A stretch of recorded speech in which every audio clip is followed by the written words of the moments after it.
नमस्कार, आप देख रहे हैं महुआ खबर और मैं हूं आपके साथ अदिति। आपको रूबरू कराएंगे उत्तर प्रदेश उत्तराखंड की तमाम बड़ी खबरों के साथ। तो आइए रुक करते हैं खबरों का। रामपुर में पूर्व केंद्रीय मंत्री मुख्तार अब्बास नकवी ने राठौड़ा किसान मेले के उद्घाटन अवसर पर वंदे मातरम और राष्ट्रवाद को लेकर बड़ा बयान दिया। उन्होंने कहा कि स्वतंत्रता संग्राम के महानायकों के शौर्य और राष्ट्रवादी जुनून से जुड़े वंदे मातरम से अगर किसी के ईमान को खतरा होता है तो वो राष्ट्रवाद के प्रति ईमानदार नहीं हो सकता। नकवी ने कहा कि आजादी की लड़ाई के दौरान मुस्लिम लीग ने वंदे मातरम का विरोध कर विभाजन की त्रासदी को जन्म दिया था, इसलिए समाज को किसी भी विभाजनकारी और सांप्रदायिक मानसिकता से सावधान रहना होगा।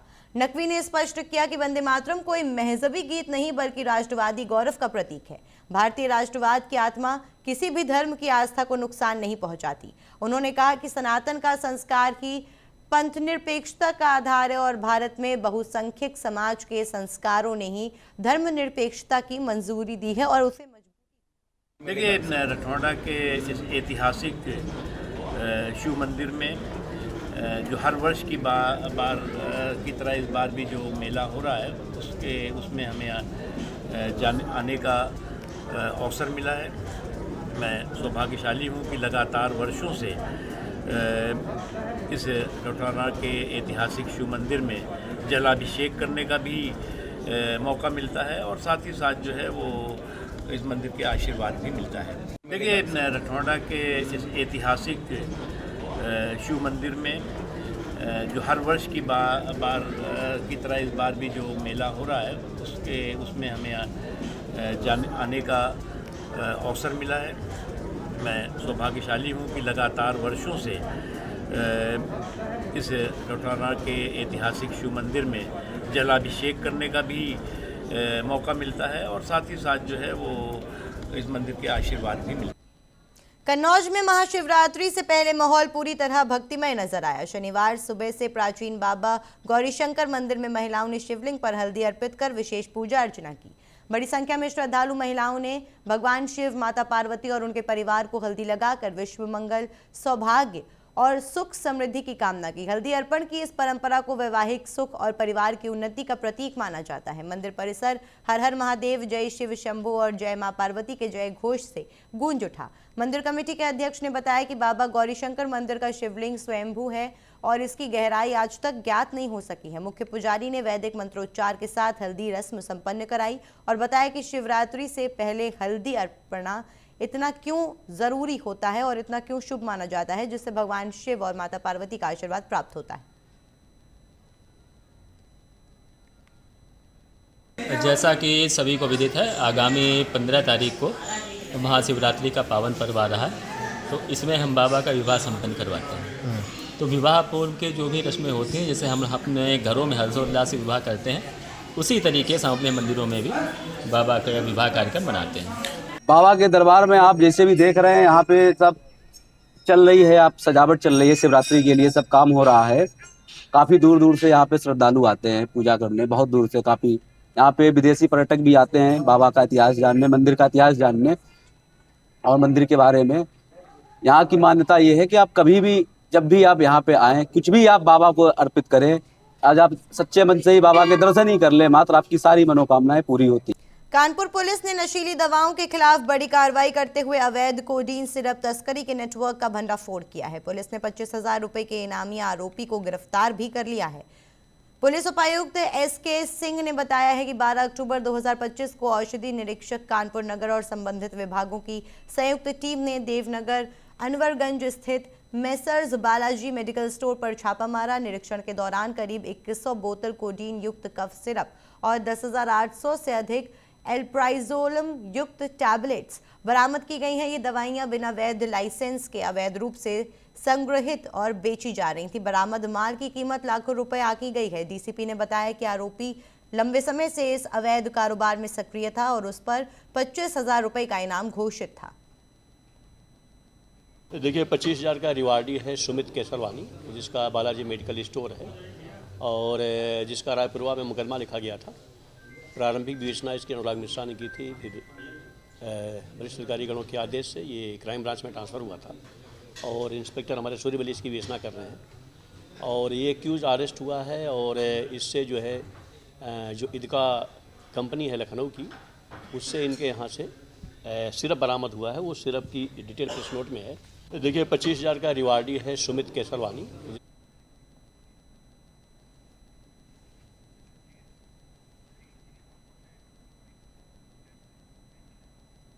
इसी बीच इस वक्त की बड़ी खबर का रुख करेंगे। इस वक्त की बड़ी खबर आ रही है, आपको बताते चले, इस वक्त की बड़ी खबर आ रही है जौनपुर से। इस वक्त की बड़ी खबर आ रही है, आपको बताते चले, इस वक्त की बड़ी खबर जौनपुर से आ रही है। जौनपुर से इस वक्त की बड़ी खबर आ रही है। अज्ञात बाइक सवार बदमाशों ने चिकित्सक को गोली मार दी। जौनपुर में एक चिकित्सक को कुछ बदमाशों ने गोली मार दी है। चिकित्सक को गोली मारकर हमलावर फरार हो गए। बाइक सवार हमलावर चिकित्सक को गोली मारने के बाद वहां से फरार हो गए। पुलिस ने घायल चिकित्सक को अस्पताल में भर्ती कराया है। खबर जौनपुर से आ रही है, जहां पर एक चिकित्सक को गोली मार करके बदमाश फरार हो गए। बक्शा थाना क्षेत्र के लखेवा गांव का यह पूरा मामला बताया जा रहा है। पुलिस बदमाशों की तलाश में जुट गई है और चिकित्सक को अस्पताल में इलाज के लिए भर्ती करा दिया गया है।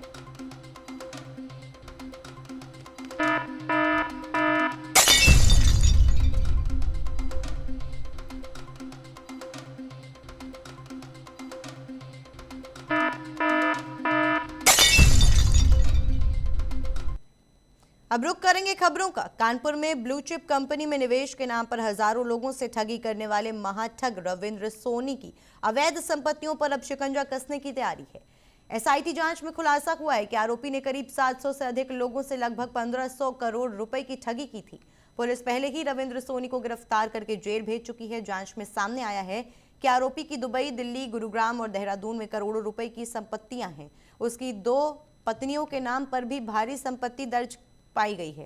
पहली पत्नी श्वेता के नाम पर करीब 19 करोड़ रुपए की 14 संपत्तियां चिन्हित की गई हैं, जिन्हें जल्द कुर्क कर मुकदमों में अटैच किया जाएगा। रविंद्र सोनी पर 27 मुकदमे दर्ज हैं। उसके सेलिब्रिटियों के साथ वीडियो और फोटो भी पहले वायरल हो चुके हैं।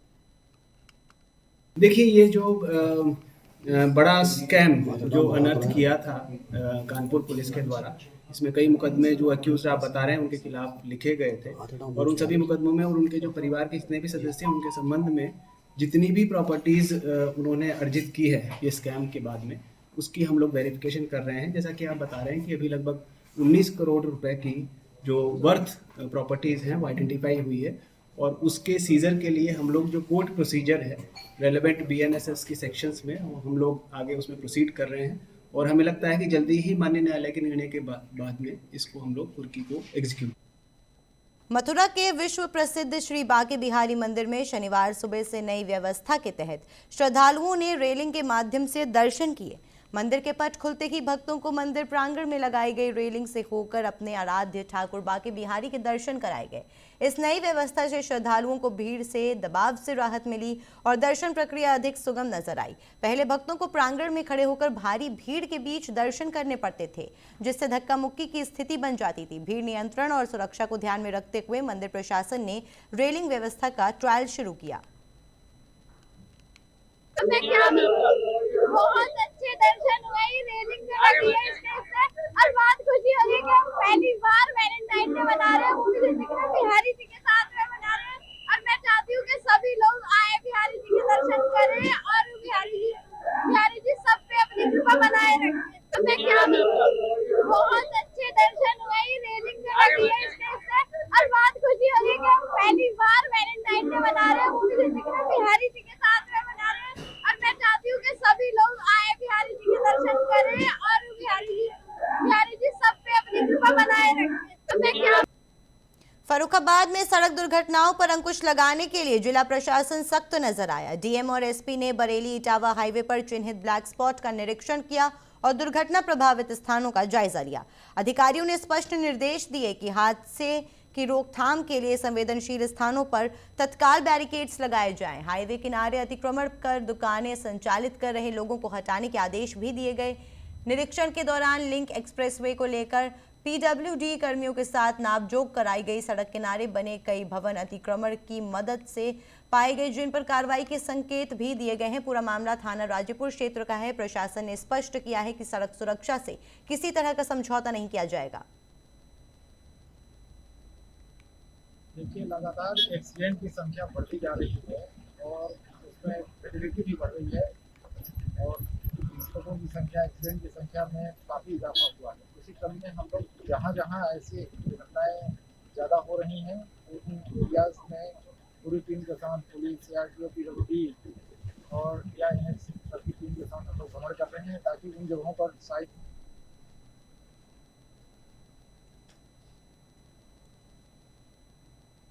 रामपुर में दिन दहाड़े जिला पंचायत कार्यालय में अधिवक्ता की गोली मारकर हत्या किए जाने से रामपुर में भारी आक्रोश फैल गया।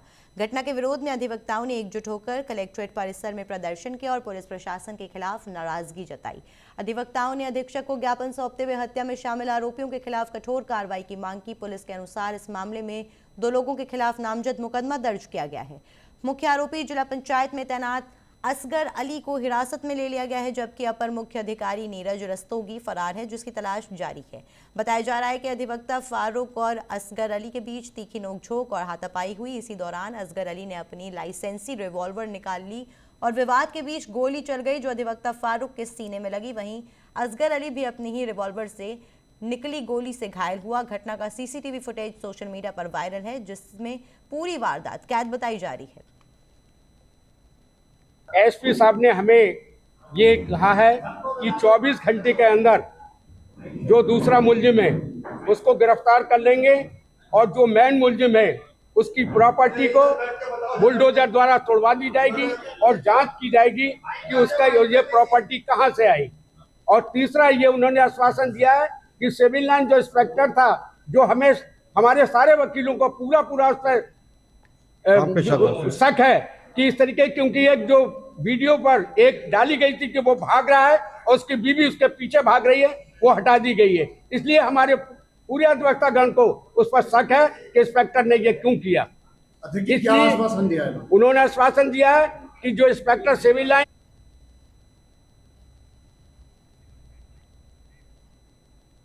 मेरठ में श्रीलंका में रविवार को भारत और पाकिस्तान के बीच प्रस्तावित क्रिकेट मैच को लेकर एक हिंदू संगठन ने विरोध प्रदर्शन किया। प्रदर्शनकारियों ने पाकिस्तान क्रिकेट टीम के पोस्टर जलाए और शहर के बांग्लामुखी मंदिर में हवन पूजन कर मैच का विरोध जताया। संगठन के सदस्यों ने कहा कि पाकिस्तान के साथ किसी भी प्रकार का खेल आयोजन नहीं होना चाहिए। उन्होंने आरोप लगाया कि हिंदुओं के खिलाफ हिंसा की घटनाओं को देखते हुए ऐसे मैच का आयोजन उचित नहीं है। प्रदर्शन के दौरान पाकिस्तान और उसकी टीम के खिलाफ नारेबाजी भी की गई। प्रदर्शनकारियों का कहना है कि वो भारत सरकार और खेल प्राधिकरण से मांग करते हैं कि पाकिस्तान के साथ होने वाले मुकाबलों पर पुनर्विचार किया जाए। हालांकि मैच के आयोजन को लेकर आधिकारिक कार्यक्रम में फिलहाल कोई बदलाव की सूचना नहीं है। प्रशासन की ओर से शांति व्यवस्था बनाए रखने की अपील की गई। सचिन सिरोही, राष्ट्रीय अध्यक्ष अखिल भारतीय हिंदू सुरक्षा संगठन मेरठ से। आज हमने मंदिर में हवन किया, अपने माँ के मंदिर में। माँ बंगलामुखी का मंदिर है और जिस तरीके से ये हमने हवन किया, हमें अपनी माँ पे पूर्ण विश्वास है। देश के प्रधानमंत्री से हमारा आग्रह है कि ये जो इंडिया पाकिस्तान का मैच होने जा रहा कल, इसे किसी भी प्रकार से हम नहीं होने देंगे। पूरा प्रयास करेंगे इस मैच को भी रोकने का, क्योंकि देश के प्रधानमंत्री जी एक तरफ तो हमारी जो है बहन बेटियों से वहां जम्मू एंड कश्मीर में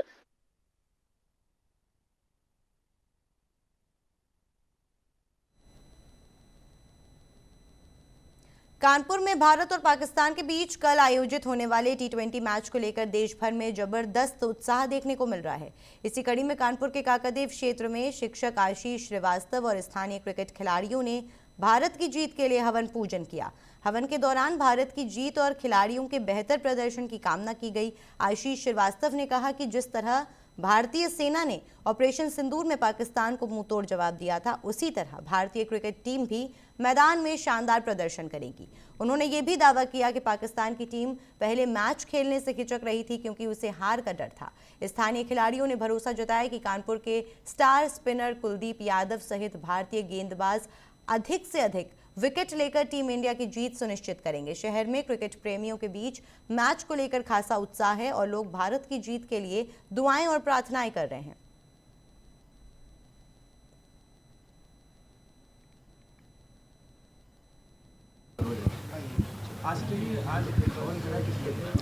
कल जो भारत और पाकिस्तान का मैच है उसमें पाकिस्तान की हार हो और भारत की बहुत ही भीषण जीत हो, इसलिए हवन किया गया है। ईश्वर हमारा साथ देंगे और जो पाकिस्तानी वाले काला जादू और गलत सलत हरकतें करते हैं ना, वो सारी शक्तियां यहाँ से दूर हो जाएंगी। अरे कल कानपुर के आप कुलदीप यादव का देखिएगा, बहुत ज़बरदस्त फॉर्म में चल रहा अपना बच्चा, और देखिए कल वो 5 विकेट निकालेगा। और पाकिस्तानी वाले जो बॉलर लेके आए ना, कल उनकी धज्जियाँ उड़ेंगी, अभी ये शर्मा उड़ाएगा। अरे वैसे ही जैसे हराया था पाकिस्तान मुंह की खा गया था, वैसे ही कल मैच मुंह की खाएगा। अभी आपको याद होगा कि पाकिस्तान पहले कहता हम खेलेंगे नहीं, अरे खेलो कैसे नहीं, तुम्हें डर लग रहा था पिछली हार से, तब वरना तभी ना खेलते तुम, तब क्या खेल लिए तुम डर रहे हो कि तुम फिर हारोगे और अपने देश में जाके मुंह क्या दिखाओगे, और पाकिस्तानी मुंह क्या दिखाएंगे हम लोगों को, क्या औकात है उनकी। पंडित जी, आज हवन पूजन करवाया गया है, किस वजह से करवाया गया है और क्या उद्देश्य है? भारत की विजय का उद्देश्य है, और हम सभी को ऐसा यहाँ पे विचार है कि उनके जो बॉलर हैं वो ऐसी बॉल करेंगे जिसमें हम एक बॉल में 12 रन मारेंगे, यानी उनकी पहली 9 बॉल जाएगी और उस पर छक्का मारेंगे, और उसके बाद में आगे वाली बॉल में भी हम लोग 6 रन मारेंगे। तो इस तरह से 13 रन हमारे बॉल के रहेंगे, और हमारे जितने बॉलर रहेंगे वो उनको 0 रन देंगे।